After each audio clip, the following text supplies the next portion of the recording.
Chapter 1. The Middle Class, America's Favorite Ghost Story. Once upon a time, the United States had a middle class, not a metaphor, not a podcast memory, an actual economic group that could afford a house, healthcare, a vacation, and mild optimism without taking out a second mortgage on their future. This class is now treated the way Americans treat factory jobs, spoken about with misty eyes, never expected to return. Politicians still swear it exists. They point at GDP charts like proud parents pointing at a child who moved out years ago and stopped answering texts. Look, they say, the economy is strong. Yes, strong like a bodybuilder standing on the backs of minimum wage workers. The American middle class did not vanish overnight. It was not kidnapped. It was not invaded. It was slowly priced out of existence, one expense at a time, while being told this was freedom. The salary-lie wages did not collapse. That would have been too honest. They simply stayed frozen in time, like a Windows 95 screensaver, while everything else evolved into a subscription-based nightmare. Housing prices learned how to sprint. Healthcare learned how to extort. Education learned how to charge interest on hope. Meanwhile, middle-class wages learned one skill: standing still. The result is a magical illusion where Americans technically earn more than before, yet somehow live worse. This is not an accident. This is arithmetic with malicious intent. You are not poorer because you failed. You are poorer because inflation ran a marathon and your paycheck brought a water bottle. Debt as a lifestyle choice. In America, debt is no longer a warning sign. It is a personality. Student loans are marketed as investment in yourself, which is a creative way to say, you now owe money for the privilege of being employable. Credit cards fill the gap between wages and reality. Mortgages stretch from 30 years to until death do us part. Medical bills arrive like ransom notes written in polite fonts. The middle class used to save first and spend later. Now it spends first and prays later. This is not consumer irresponsibility. This is mathematical survival. The Great Shrinking Dream. The American dream used to be a house with a lawn. Now it is an apartment with functional plumbing and no surprise fees. Home ownership, once the backbone of middle-class stability, has become a speculative sport dominated by investors, hedge funds, and people who own 5 houses, but swear they worked hard for them. The middle class did not stop buying homes because they hate commitment. They stopped because the price-to-income ratio started behaving like satire. When shelter becomes an asset class instead of a human necessity, society quietly eats its own foundation. The psychological tax. The most impressive part of this collapse is not economic, it is psychological. Americans are trained to blame themselves. If you are struggling, you just need to hustle more. If you are exhausted, you lack discipline. If you cannot afford life, you made poor choices. This belief is crucial, because if people ever connect the dots, the system gets uncomfortable. So instead, the middle class disappears quietly, politely, still believing it might come back if it behaves. Closing provocation. This is not a temporary downturn. This is not a cycle. This is not a rough patch. This is a structural downgrade disguised as progress. If you are middle class in America today, you are not stable. You are buffering. And if this analysis makes you uncomfortable, good. Discomfort means the illusion is cracking. Chapter 2. Education. The middle class meat grinder. Disguised as opportunity, America loves education. Not learning. Education. Learning is dangerous. It creates questions. Education is safe. It creates debt. Once upon a time, college was a ladder into the middle class. Now it is a toll booth. You may pass, but only after agreeing to decades of payments and mild despair. Universities figured out something brilliant. If you convince people that education is mandatory for dignity, you can charge whatever you want. And Americans, terrified of falling out of the middle class, signed everything. Tuition did not rise because costs rose. Tuition rose because loans were unlimited. This is not speculation. This is policy. student loans, indentured servitude with better branding. Student loans are the only major financial contract in America that cannot be escaped. No bankruptcy, no mercy, no reset. You can fail a business, wipe the slate clean, and start over. But borrow money at 18 to study sociology. Congratulations. That follows you to the grave. This creates a perfect system. Young people start adult life already underwater. Risk-taking becomes impossible. Family formation is delayed, home ownership becomes fantasy, and then pundits ask, with straight faces, why aren't young Americans buying houses or having children? Because they are paying interest on a degree that qualifies them to send emails. Credential inflation. When everyone has a degree, no one wins. As college became mass-produced, its value quietly collapsed. Jobs that once required a high school diploma now demand a bachelor's. Jobs that once required a bachelor's now want a master's. Jobs that never needed degrees now use them as filters to eliminate the poor. This is not about skills. This is about sorting. Education stopped being about knowledge and became a gatekeeping ritual. The middle class lined up, paid the fee, and discovered the gate had moved. The myth of good choices. America loves to tell struggling graduates they picked the wrong major. This is convenient. It turns a systemic failure into a personal flaw. But the truth is simpler and uglier.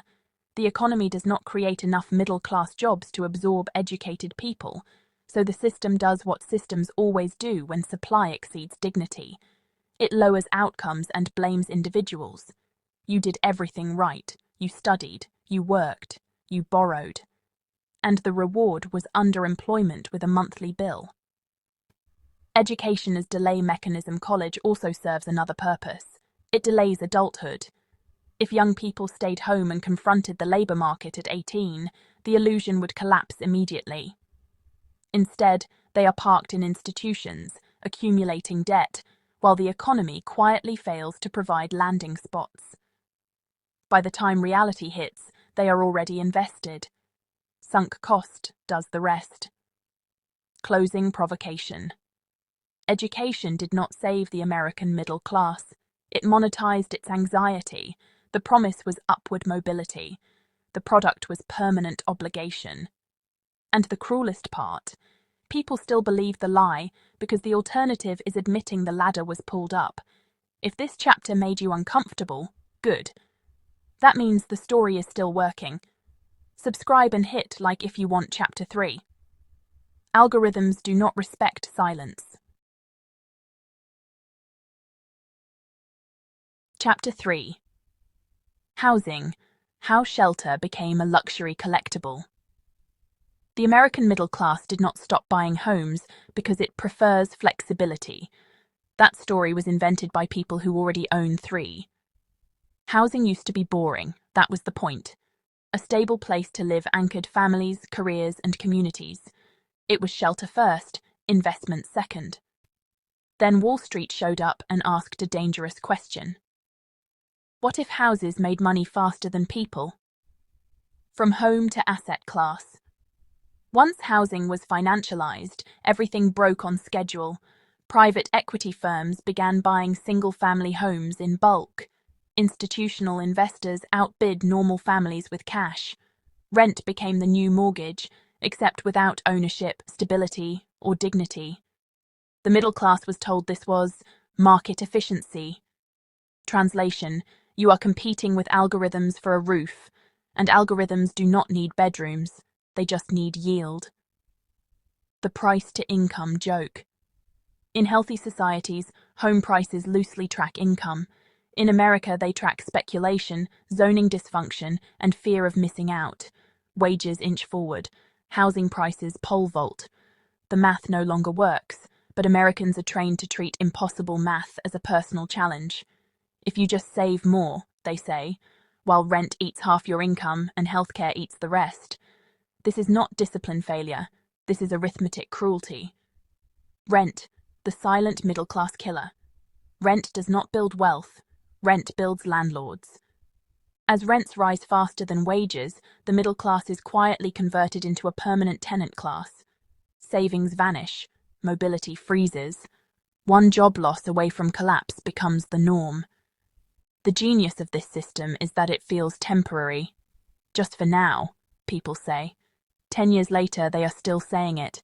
Zoning, scarcity, and political cowardice. America could build its way out of this.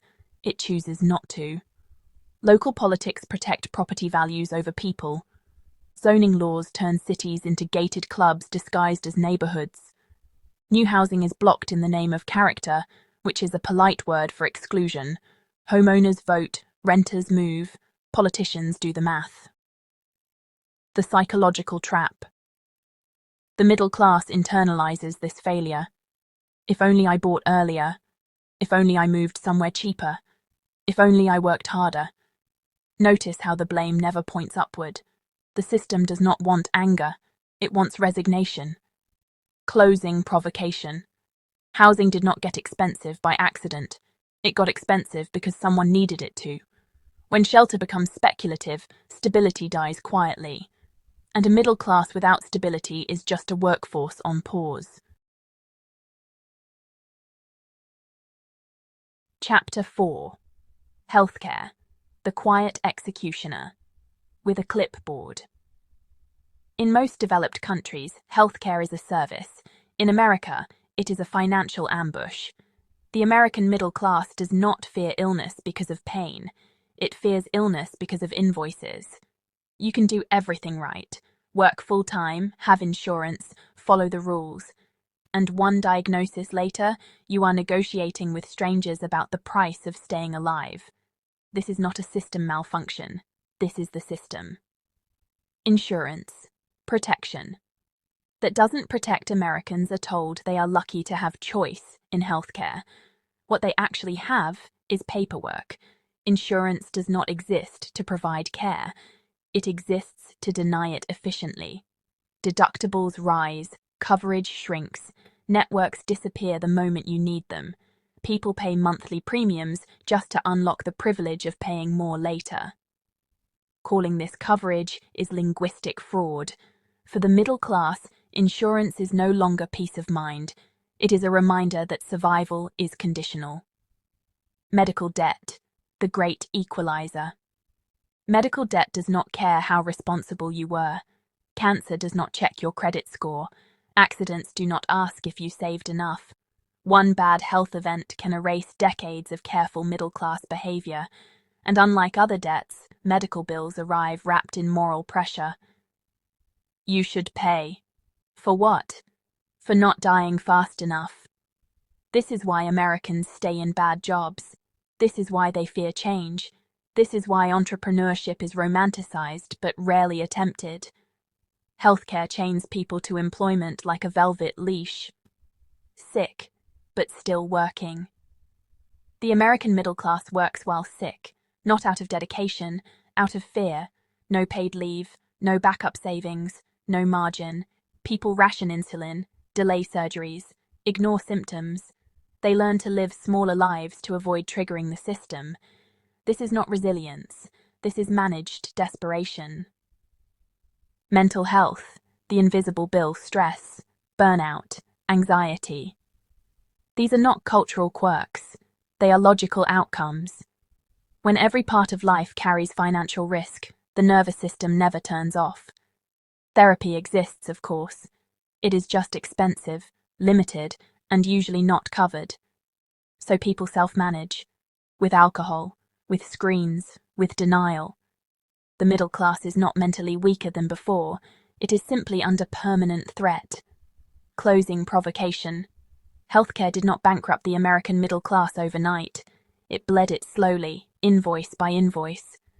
A society that treats health as a commodity does not produce freedom.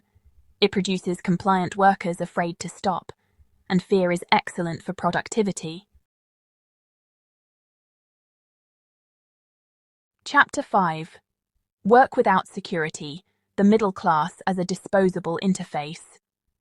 The American middle class was built on a simple deal: work hard, stay loyal, and in return you get stability.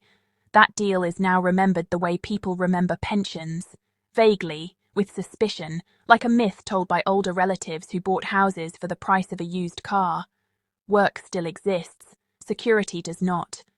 Jobs that pay but do not protect employment in America looks healthy on paper. Jobs numbers go up, headlines clap, politicians smile, but the quality of those jobs quietly collapses. Temporary contracts. Gig work with corporate branding. Full-time hours without full-time benefits, the middle class is still working. It just no longer owns its future. A job today is access to income, not a guarantee of continuity. One reorganization, one merger, one algorithmic adjustment, and you are no longer aligned with company priorities. Which is corporate for? Good luck.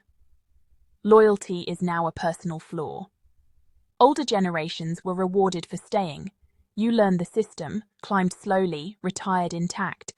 Today, loyalty is punished. Raises lag behind inflation. Promotions vanish, skills stagnate.